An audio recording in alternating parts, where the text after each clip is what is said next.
Thank you very much. Perhaps, first of all, thank you for having me here on this distinguished panel, which is a really great honor. Perhaps something to the person. Belgian by origin, chemist by training, proud father of 3 daughters and 4 grandchildren, which means for me a very important responsibility for creating a sustaining world. Therefore, I'm quite grateful working, in the meantime, already 30 years with the Bayer Group, a lot of, as well in Belgium as in Germany, but also some years in China, and I will address that later, which it's also a little bit then coloring my world. Talking about our group, I think everybody knows the group quite well. Still, perhaps not so well known, we are investing 9% of our sales in R&D. 9%, which is 2.7 billion per year. For us, innovation, not only in our group, but also open innovation is key. And we have some really nice initiatives going on. Just mention a few of them. One is developing carbon nanotubes, a great new material. This is a 80 million German project with 80 partners as well. We have a Europe project on smart factory, means the manufacturing of the future.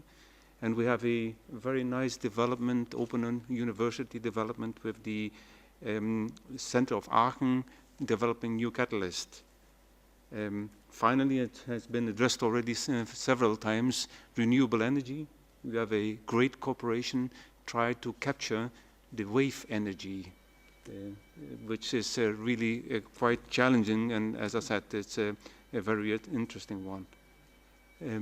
On top of that, Bayer has a Science and Innovation Foundation, which is also supporting researchers all over the globe, be it in biochemistry, chemistry, but also climate research. Now, coming to your initiative, which really I think it's a great one, and you asked me to have some comments about the initiatives. Let me be open about it.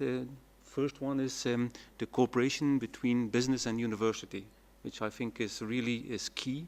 And if I may allow 2 comments, one would be simplify and speed up. Again, living 2 years in China, the amount of speed that has been developed over there is really something that also we in Europe have to do if we want to be successful for the future. Secondly, it has been mentioned already several times, the global competition for attracting talent and investments.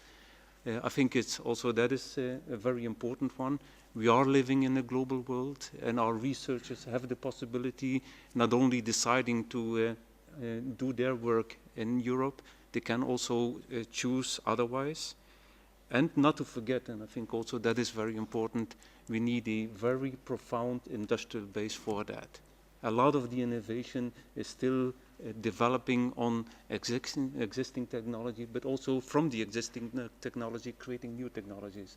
If you talk about renewable energy, you only will develop them as long as you have a competitive industry in Europe. I think it's important to keep that base, to not lose that. Then, for me, next point, very important, mentioned already several times, and I'm really glad that also Mr. Sørensen is part of this panel, communication. And the reason why I'm addressing this, and I'm not talking about communication in the science community, I'm talking about innovation communication to normal people. People have to understand what we are doing. And I'm trying to explain this a little bit. We don't have to find their head, we have to find their heart if we talk about innovation. Because what I'm seeing is more and more there's risk adversity in our society.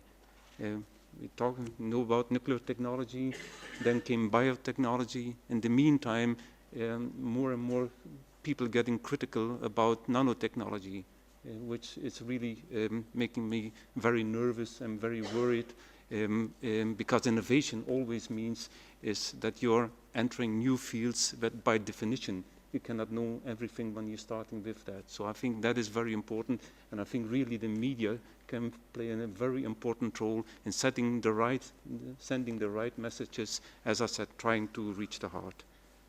And then finally, for me also a very important one is We talked already about our great challenges, and climate change is one of our great challenges. Our company is doing quite a lot on that. As a matter of fact, we see the chemical industry as a solution provider, and a lot of these renewable energies that we were talking about are also based on products coming out of the chemical industry.